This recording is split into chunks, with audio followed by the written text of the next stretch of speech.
So, hey learners, today we are going to study a new poem, that is The Tiger by William Blake. Okay, so this is one of my favorite poem because of the poet. I genuinely love the poet, love thinking of the poet, and I truly admire how he has, just explained all of the ideas of us regarding God in a very short poem that is of only of 24 lines. Okay, so in this poem he has just made a rebellion against our ideal God and the real God, he thinks. Okay, so firstly let's start with William Blake. Who was he? Who is he? He was a poet, painter, and a printmaker. It means that whatever poem he wrote, he used to write. He not only just write it, but he used to paint the image related to that poem. And by printmaker, we mean that he used to attach them to copper plates and hand colored them. Okay, so this was all this. Okay, he was a rebel against industrial revolution, against industrial modernity. है ना? Why? Because he was a romantic poet, and this main aim of romantic poet was to make humans more aware of nature and make them more connected to nature. है ना? Because romanticism, how was this started? Because of this industrial revolution and French Revolution, and against the, you can say, ideology of neoclassicism literary movement. But here देखो क्या, जब industrial revolution, during the time of industrial revolution, London was turning from a green field to a mechanical city, you can say, where there is oil, pollution and everything. Okay, so he was a system builder. What does it mean to be a system builder? He created his own complex mythology. है ना? He famously said, I must create a system or be enslaved by another man's. है ना? So now let's come to the title of the poem, The Tiger. Let's study about the title. So the title is The Tiger. But here you will notice that the spelling of the tiger is changed, and it is intentional. Okay, the word you have to remember is intentional. Why William has intentionally changed the spelling of the word tiger? It is because this is an archaic spelling or old spelling, old or unusual, you can say, spellings to give words a mystical or biblical tone. है ना? As tiger, tyger, looks older and more mythical than tiger, tiger, and it creates a distinction between the literal tiger. Like, the poet is not talking about a cat only, and he's not really talking about a biological tiger, but the tiger, ty wala tiger, who is representing terrifying beauty, destructive power, and mystery of creation. It means the tiger is not representing an animal, but an idea that is more older and more mythical. Okay, so to emphasize the mythical creature or mythic creature, William Blake has used spelling to be tyger, not tiger, as it distances the tiger from a literal zoo animal. Okay, it is a symbol of terrifying beauty, of divine powers, right? Remember what I said and write it. Okay, destructive power, terrifying beauty, and mystery of creation. Energy, right? Revolution, power, violence, evil. So all these ideas are represented by the tiger here. Okay, now let's come to the structure of the poem. So the structure of the poem is, you can say, trochaic tetrameter. The meter here is used, the rhythm here is used, trochaic tetrameter. So trochaic means stressed followed by unstressed, and unstressed syllable. Dum da, it is just opposite to the iambic pentameter. Iambic, iambic means unstressed da followed by stressed dum. But here you will see stressed syllable is followed by an unstressed syllable. Dum da, dum da, dum da. So here the effect created, unlike in the iambic meters, it creates a feeling like a blacksmith that is hammering, and who is working in a forge, in a, you can say, his shop, his workshop, he is hammering, and dum da, dum da, dum da, or something intense is taking place here, right? Intensity, the effect of intensity is created here. Now, what is the form? 6 quatrains, meaning there are 6 stanzas of 4 lines. Okay, so in total 24 lines are here, and the rhyme scheme is A, B, B. Okay, so now let's come to the historical background of the poem. And if you are having some trouble with my voice, so that is because I am suffering from cold. Okay, so you have to just manage it. Okay, So historical background now let's see. First, romanticism emphasized, है ना?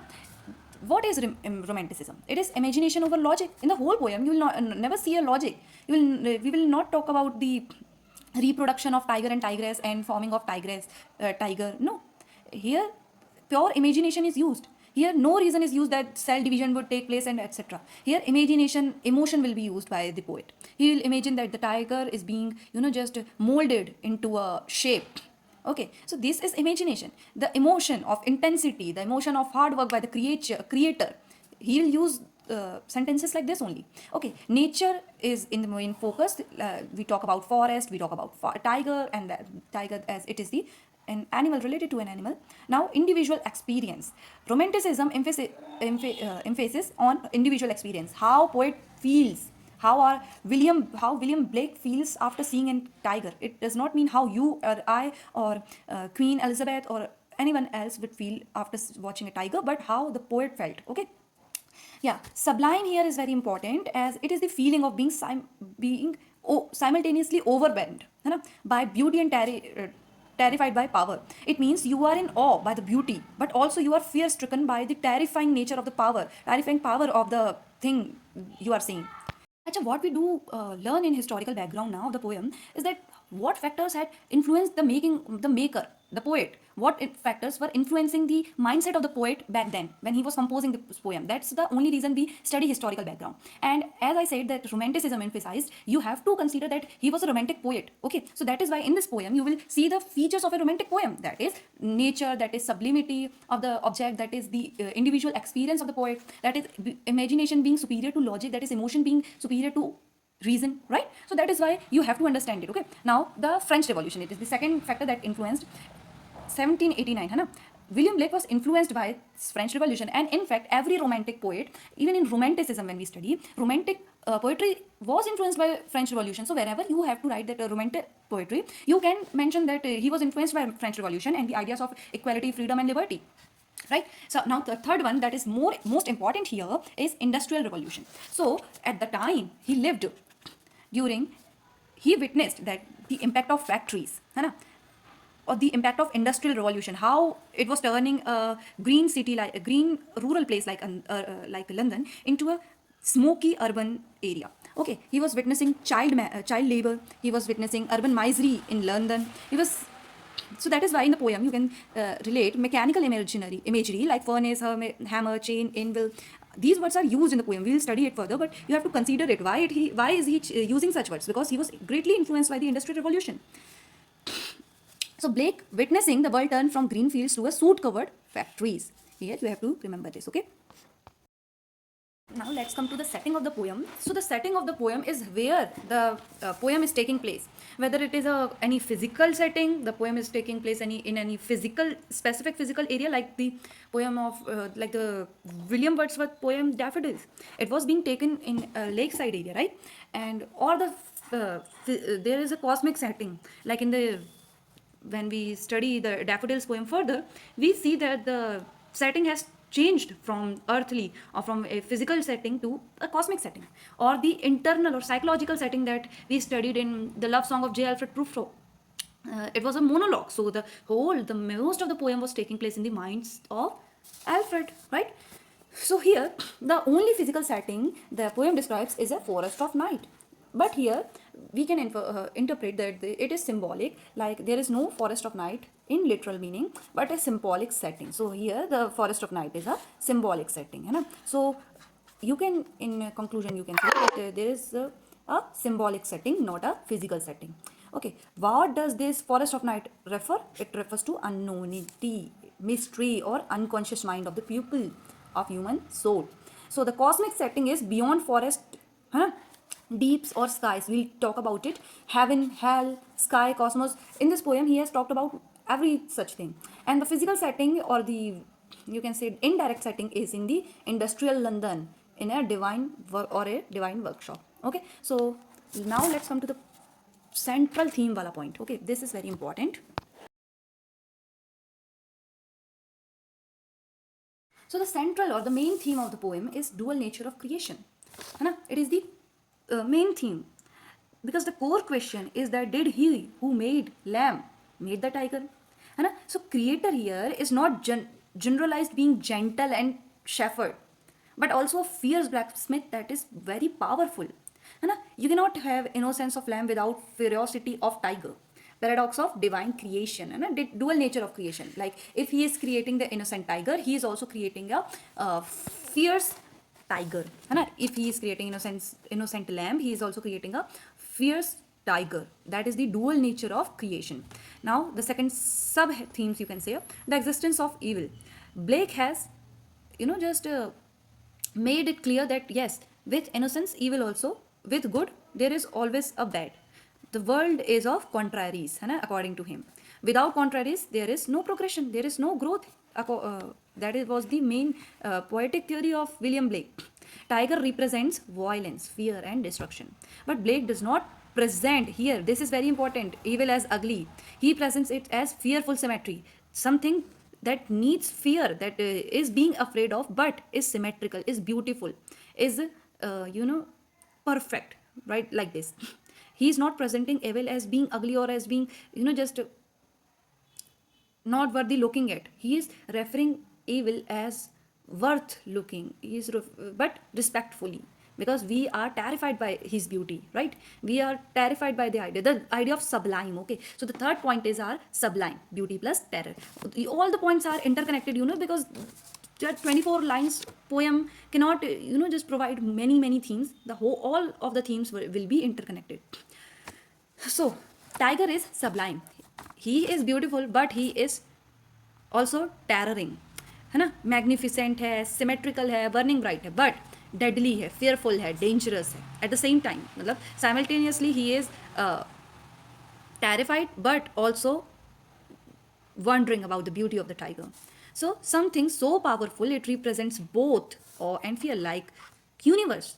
We love seeing universe, but we are very, but if you know about universe, it is so big that it becomes sublime. We get terrified about the idea of the universe itself. Okay, so he is admiring tiger but being afraid of it at the same time. Now the fourth point, revolution and energy. Tiger is symbolizing passion, strength, uncontrolled energy, है ना. Also it is in the general idea, in human perspective, it is, the tiger is representing human passion, creative force and revolutionary spirit. So Blake lived in the time of industrial revolution and French revolution. So the tiger is representing a revolutionary power, a cleansing fire of revolution.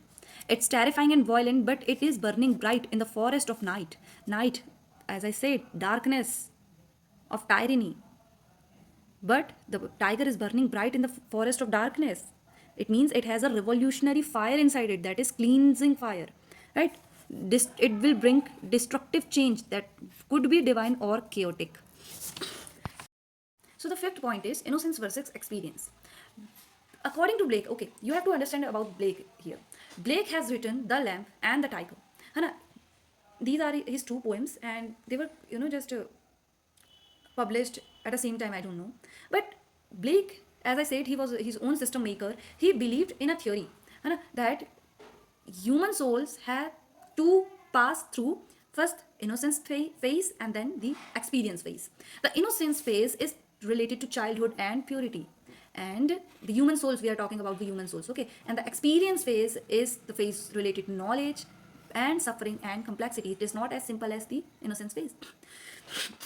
And his creation of the lamb poem, it belongs to the world of innocence, but this poem, the tiger poem, it belongs to the world of experience. Okay, it means loss of simplicity here. As we said that we humans in childhood, how we are like lambs, we are very vulnerable, we are very weak and innocent at the same time.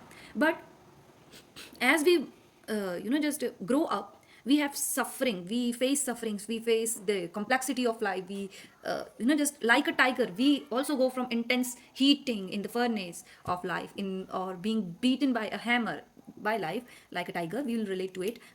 So that is why we from lamb shift to tiger. That is Blake's idea. Okay, these are the two contrast of human soul. One is the simple one and the other is complex. One is innocent and the other is fears. One is childhood, and the other one is suffering. One is purity, and the other one is complex. You can say complexity or knowledge. Okay. Now the sixth point is creation and courage. The creator or the creation of something requires courage. As in the poem, Blake admires how much more powerful was the creator, that he created such a powerful and fierce animal, that is tiger, and that is representing these things.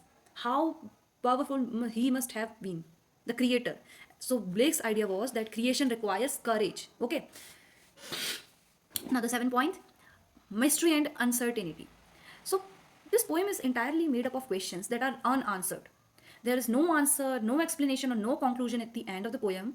So Blake's idea was that your job is to only question, not seek the answers of every question. But you do not have to sit still, you do not have to be still, you do not have to accept everything that is thrown at you.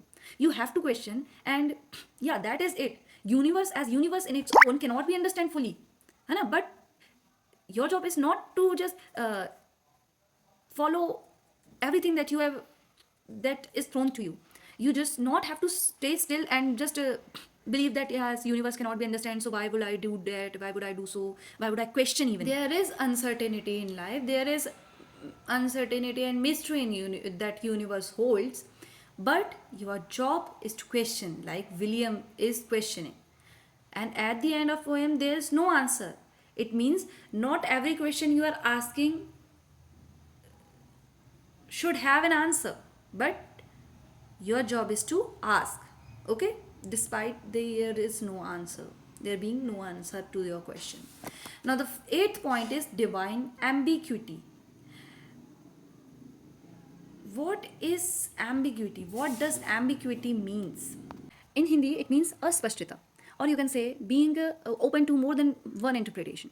Like how we interpret divine, how we interpret God as being gentle, as being a shepherd according to biblical thoughts. But here in the poem, Blake challenges that God. Blake challenges the traditional Christian ideas of God being soft and gentle. Here in the poem, God is powerful, God is creature, and creation required, God is creator and creation requires courage. So God is courageous. God is, possibly he is destructive also, because he is just making a destructive power that is so powerful that even the cosmos or even the stars are terrified by him. God is terrifying because he is making something that is very terrifying, and a creator is a reflection of what it creates.